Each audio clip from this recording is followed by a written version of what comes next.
Welcome to my Bommarillu Sunita's kitchen. Pasta చేస్తున్నానండి. ఎక్కువ ఉడకకూడదండి, ఎక్కువ ఉడికితే మెత్తగా అయిపోతాయి. కొంచెం ఉప్పు, నీళ్లు, కొద్దిగా నీళ్ళల్లో నూనె వేసి ఉడికించాలండి, లేకుంటే అవి ఒకదానికొకటి అంటుకుంటాయి. ఇంకొక కొద్దిగా ఉడకాలండి, ఎక్కువసేపు కూడా ఉడికితే మెత్తగా అయిపోతాయి. ఇంకొక ఉడికితే ఉడికిపోతాయి. ఉడికినాయండి, అప్పుడే మనకు ట్రాన్స్పరెంట్ వస్తాయి. తీసినాక మళ్ళీ చూపుతాను. అంతా వాటర్ లేకుండా తీయండి.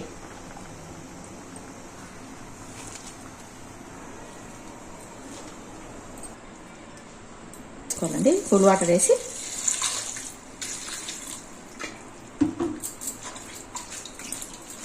కూల్ వాటర్ వేస్తే విడిపోతాయి మంచిగా.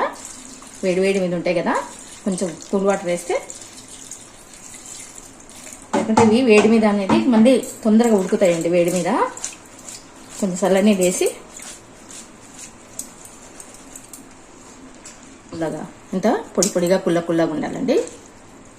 ఒకదానికొకటి అండి. తర్వాత వేడిగా అయినాక మనం వేడి నీళ్ళలో వంచినాక మళ్ళీ కూల్ వాటర్ వేసి కడిగేయాలి. గంజి ఉంటుంది కదండి, గంజి వల్ల మళ్ళీ మనకి ఇది అవుతుంది. ఆ గంజి పోనీక మళ్ళీ కూల్ వాటర్ వేసి తీయాలి. మళ్ళీ సప్పగా ఉంటాయి. కొంచెం ఉప్పు కొంచెం పసుపు వేసి ఉడికించాలి. ఆయిల్ కొద్దిగా అండి, 1 స్పూన్ చాలు. ఆవాలండి, ఆవాలు,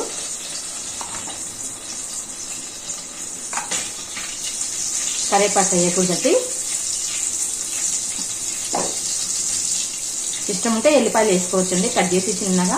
నేనేమి వేస్తలేను. ఎల్లిపాయలు కూడా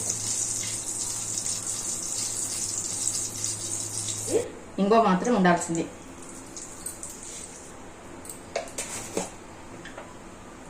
తినండి, ఉప్పు కారం లేకుండా పండుమిర్చి చట్నీ నిండుగా 1 స్పూన్ అండి. నేను సగం తీసుకున్నాను. ఇలా బాగా వేసుకోవాలండి, బాగుంటుందండి పాస్తా. పండుమిర్చి చట్నీ వేస్తే చాలా బాగుంటుంది, ఉప్పు కారం లేకుండా. ఏ మసాలా లేకుండా పండుమిరపకాయ చట్నీ చాలా బాగుంటుందండి. పండుమిరపకాయ వేసినాక నిమ్మకాయ పిండితే చాలా బాగుంటుంది. కొంచెము చట్నీ అనేది నూనెలో బాగా మగ్గించుకోవాలి. పాస్తా చేసేస్తాం. స్మూత్గా కలపాలండి, ఎగ్ చేసి కలపద్దండి, ఎందుకంటే ఇరిగిపోతాయి. స్మెల్ మాత్రం చాలా వస్తుందండి కదా.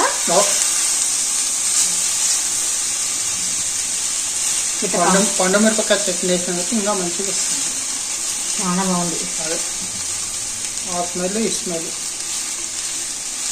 ఇట్లా చేసుకోండి, పండుమిరపకాయ చట్నీ వేస్తే ఉంటే ఇంట్లో చేసుకోండి. పాస్తా,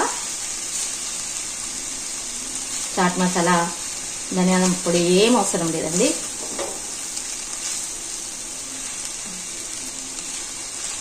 ఉంటుందండి, అడుగున నుంచి తీసుకోండి.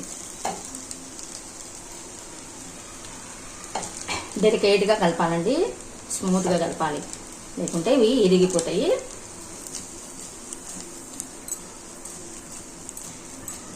కొన్ని ఐటమ్స్ ఇట్లనే కుదియాలండి, కుదిస్తేనే కలుస్తాయి.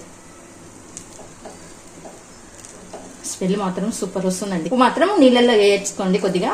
ఈ పండుమిర్చి చట్నీ ఉప్పు సరిపోదు. పాస్తాకు సపరేట్గా ఉప్పు వేసి ఉడికించాలండి.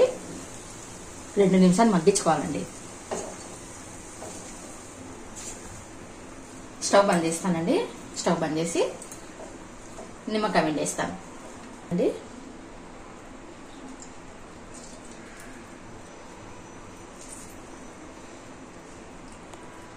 చాలా ఒక సగం పచ్చ ఏమో చూడమాట, నాకు తెలియదు. ఒకటి విన్నాను, ఒకటి విండేసి చిన్న ఉంది కదా, మళ్ళీ ఫుల్గా అవుతాయిదేమో. మళ్ళీ ఏమో కొంచెం టేస్ట్ కావాలంటే నాకు అలవాట్లేదు అట్లా.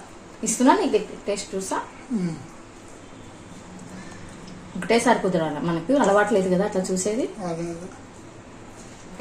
సరిపోయి. అందుకేనండి ఒకటేసారి సరిపోతుంది వేస్తే మళ్ళీ ఉండదు. ఇంకా కొత్తిమీర వేస్తానండి లాస్ట్కి, చివరిలో కొత్తిమీర వేసి కొత్తిమీర వేసుకొని కలిపేయాలండి.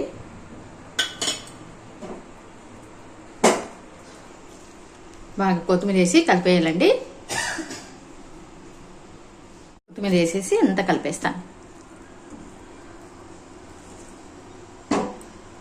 అంతా కలిపేస్తున్నా.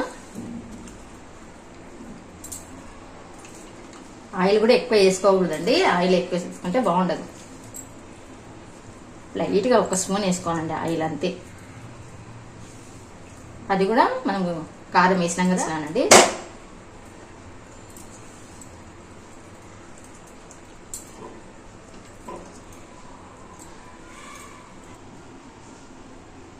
అయిపోయిందండి, ఇంక దించేసినాను. Thank you for watching. Like, share, subscribe ఇట్లా చేసుకోండి. పండుమిరపకాయ చట్నీతో చాలా బాగుంటుందండి. పాస్తా మసాలా ఏమి లేకుండా చేసుకోండి, చాలా బాగుంటుంది. ఓన్లీ నిమ్మకాయ, కొత్తిమీర, పండుమిరపకాయ చట్నీ అంతే. చూసి చెప్తానండి.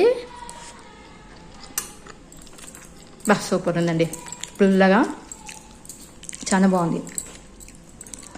పండుమిరపకాయ చట్నీ ఇష్టం కదా, కారం పుల్లగా బలుంది. తినండి, మీరు తినండి. ఎంత బాగుందో.